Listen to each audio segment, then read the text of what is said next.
Once upon a time in the land of Judea, there was a carpenter named Jesus. One day, Jesus told his friends, "My time here on earth is almost over.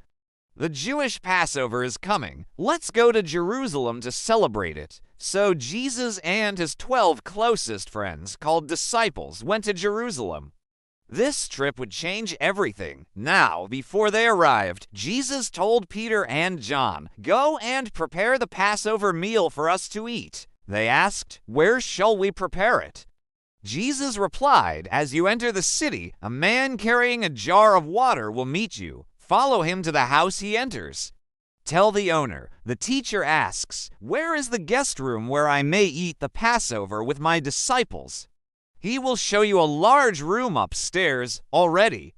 Prepare it there." So Peter and John found everything just as Jesus said and prepared the meal. When it was ready, Jesus and the other disciples went to the house to eat. But first, something amazing happened. Jesus got up from the table, wrapped a towel around his waist, and poured water into a basin. Then he began washing his disciples' feet. Peter was shocked. "Lord, are you going to wash my feet?" Jesus answered, "You do not understand now what I am doing, but later you will." Peter protested, "No, you shall never wash my feet." But Jesus said, "Unless I wash you, you have no part with me." So Peter exclaimed, "Then not just my feet, but my hands and head as well." Jesus gently replied, "Those who have had a bath need only to wash their feet. Their whole body is clean." When he finished, Jesus said, "I have set you an example, that you should do as I have done for you. Serve one another with humility and love." Afterward, Jesus and his disciples ate the Passover meal together. It was during this meal that Jesus said some very important things. He took bread, gave thanks, broke it, and gave it to them, saying, "This is my body given for you. Do this in remembrance of me." Then he took a cup of wine, gave thanks, and said, "This cup is the new covenant in my blood, poured out for you." The disciples didn't fully understand yet, but Jesus was showing them that his death would save the world. At that moment, Jesus said, "Truly I tell you, one of you will betray me." The disciples were shocked. They looked at each other and asked, "Lord, is it I?" Jesus answered, "The one who dips his bread with me will betray me." Judas, who had already made plans with the priests, whispered, "Surely not I, Rabbi." Jesus quietly replied, "You have said so." Judas left the room soon after, stepping into the night. After Judas left, Jesus said, "If it is necessary for one of the 12 to betray me, let the one who will betray me come quickly." Now, before they left the house, Jesus told his disciples something very important. He said, "A new command I give you, love one another. As I have loved you, so you must love one another. By this everyone will know you are my disciples, if you love one another." After the Passover meal, Jesus and the disciples walked up the Mount of Olives toward Bethlehem. On the way, they stopped at the Garden of Gethsemane. Here, Jesus prayed before his arrest. In his prayer, Jesus asked God, "Father, if it's possible, let this cup pass from me. Nevertheless, not my will, but your will be done." After praying these words 3 times, Jesus went over to his disciples and found them sleeping. He said, "Could you not stay awake with me 1 hour?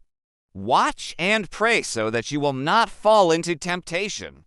The spirit is willing, but the body is weak." Again, he went away and prayed, "Father, if it's not possible to let this cup pass from me, let me drink it.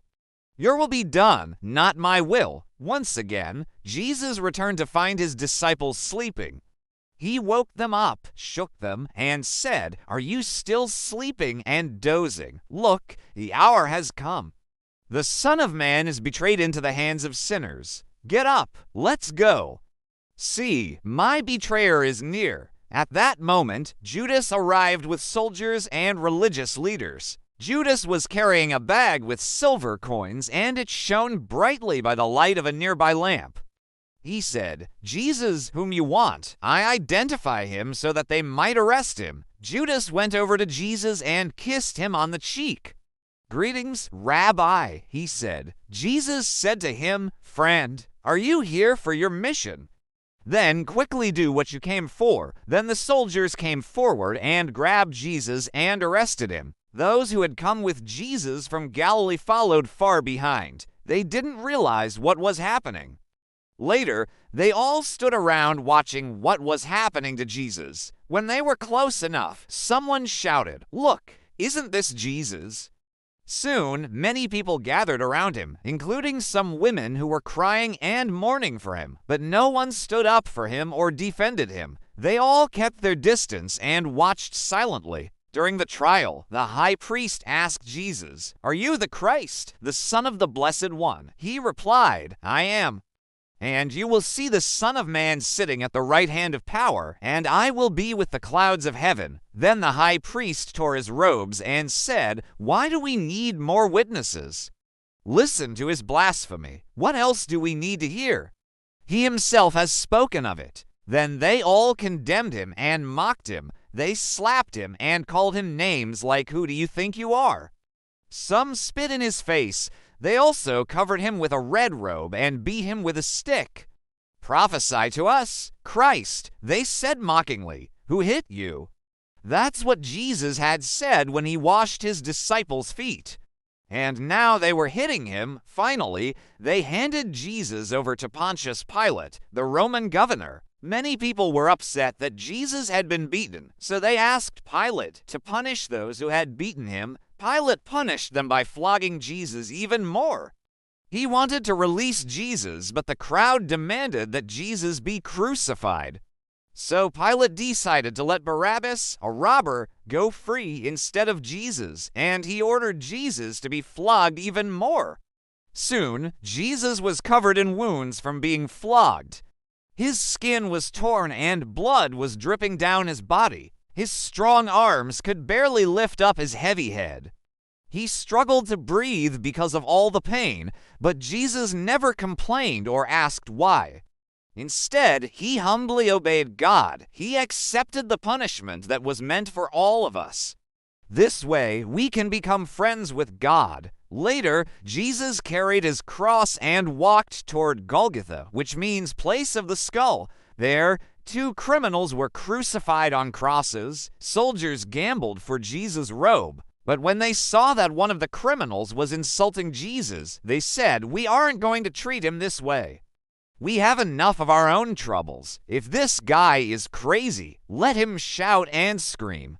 Why should we get cursed with bad luck?" Then both criminals began insulting Jesus, one of them saying, "If you are the Son of God, save yourself and us." But Jesus calmly replied, "This is what it says in the Scriptures. It is written, I will trust and obey God. He will save me." Then Jesus spoke to the other criminal, "Today you will be with me in paradise." And when Jesus had cried out in a loud voice, my God, why have you forsaken me?"